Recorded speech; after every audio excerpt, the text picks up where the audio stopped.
I found a lock. Look at that.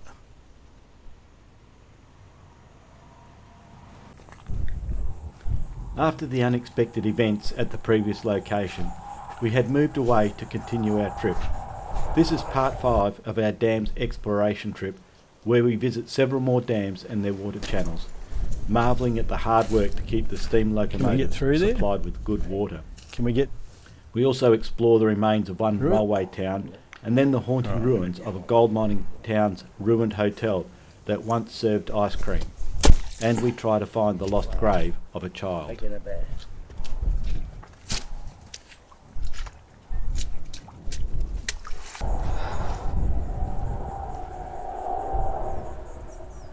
This is Barabendam. Big dam, yeah.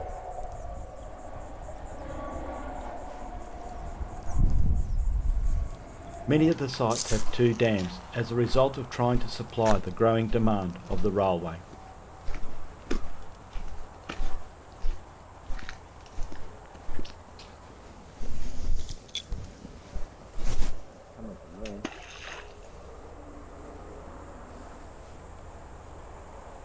Strange why they build a little one here and a big one. Oh, that's probably just as deep. Yeah. While the dams no longer service the railway, which has long ago moved further north, animals come to drink and many times the water is used for road reconstruction, so they remain a valuable resource. Yep, and so have human beings, because that's what you do, you throw your tuna tins down with your shit paper.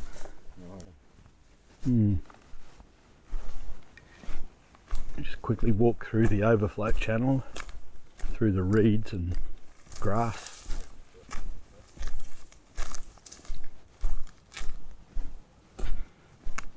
The overflow from one dam often directs water into a secondary dam nearby.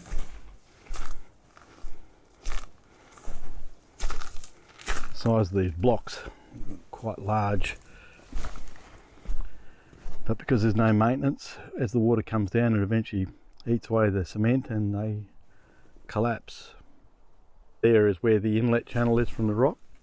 We'll see if we can have a bit of a crack walking up there. And the wooden pole in the middle does have some markings on it which indicated the depth.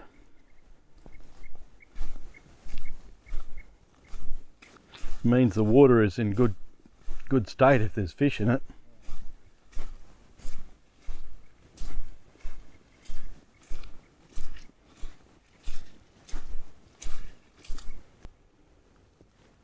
Emu prints. Here's lots of tracks here. So big emu print. Another one there.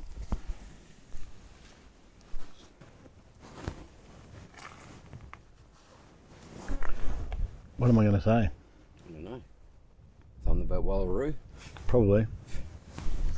This is our last day on this little long weekend trip, and we're at Wallaroo Rock, probably our last major stop. It was a water collection point for one part of the woodlines, and there is a bit of a dam here. As usual, the fuckwits have broken a sign. Shouldn't say that. It was disturbing to notice that the fuckwits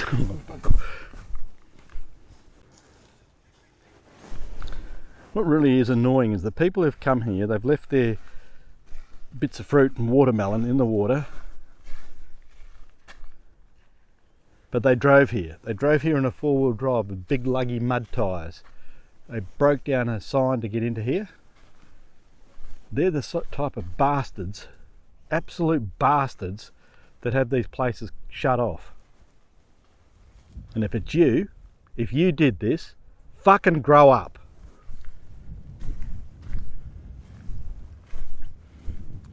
I think this flower is a Kunzia. I don't know whether he's still here, but you can see where he's been. I thought those blocks were measured when they were cut. Well, they probably were. That way you can plan how you're going to build it. Definitely had water flowing through here last night. Look at all these, they've been pushed over. Yeah. Yeah. Yeah. The walk along these channels shows just how much work went into building them.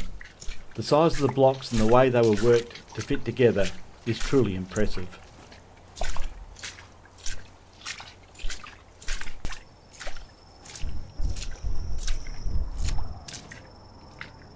There's a monster spider web in there. I like going under it.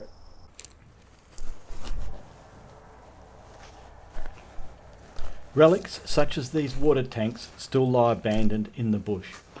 Are they still rubbish?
Just pulled up to Woolgandji, which is another town on the railway line. The water pipeline is over there, and the dams are behind Stephen, behind that big tree over there on that rock. And the town site was in the clearing behind the vehicles. Let's go and have a bit of a gander. We spent some time around the old town site exploring, especially around the old Telegraph station.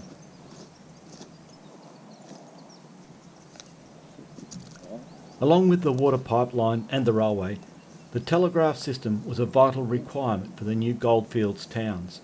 Communities were built along the route to support that infrastructure.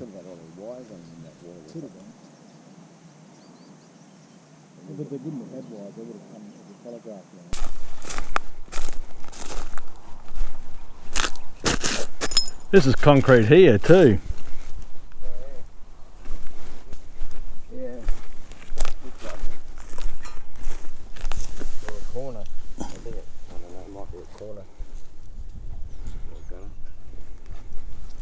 What do you reckon that thing is? Pretty long gutter.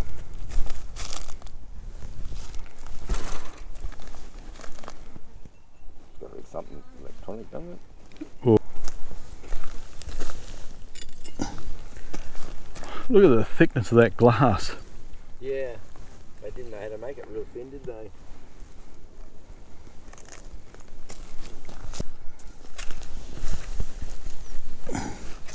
There's a part of a valve. Oh, yeah.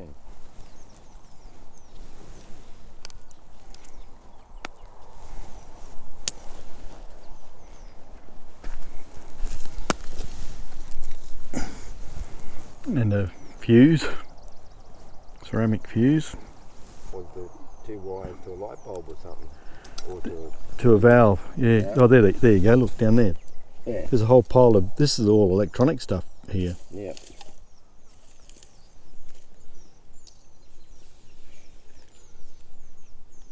It's out of a battery.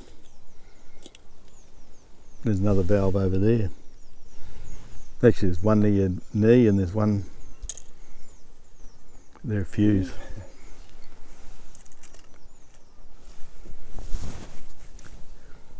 Is that a washer just next to down there? No.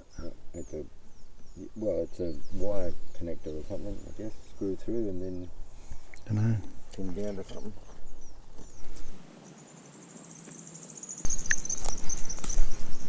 Just like the wood lines, you've got to walk through the bush and check stuff out to see stuff.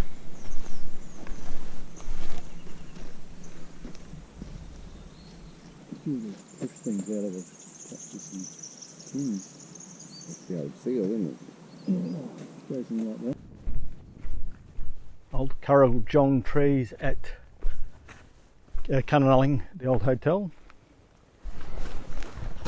1898 to 1899, 488 residents. By 1942, 0.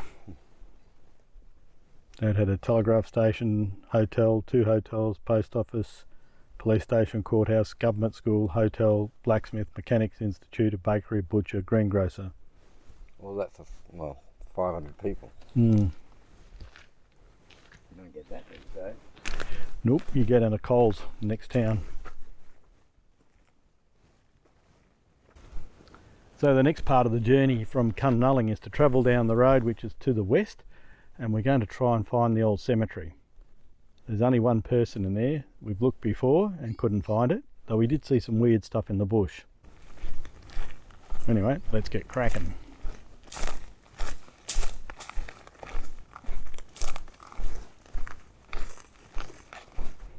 Well, that pole would have been in there. There's another post there, like a gate. Well, there's a post here on the left. Unless this was the gate, like through here. It was.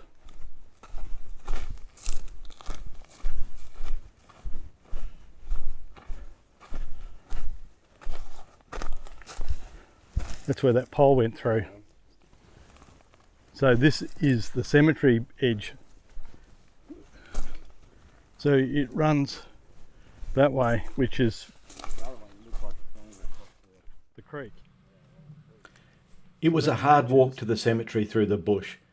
I had found this location based on the reserve number at Landgate. This is not the first time we have tried to locate a burial site here, and it appears there may be up to 4 graves, with 2 of them being kids. But once again, we were unsuccessful.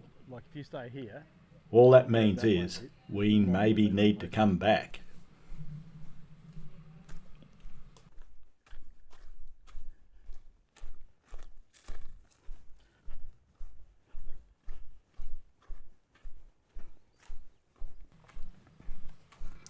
Hang in there for our next adventure back on the woodlines, where a quick walk slowly turns into an 11-kilometre trek.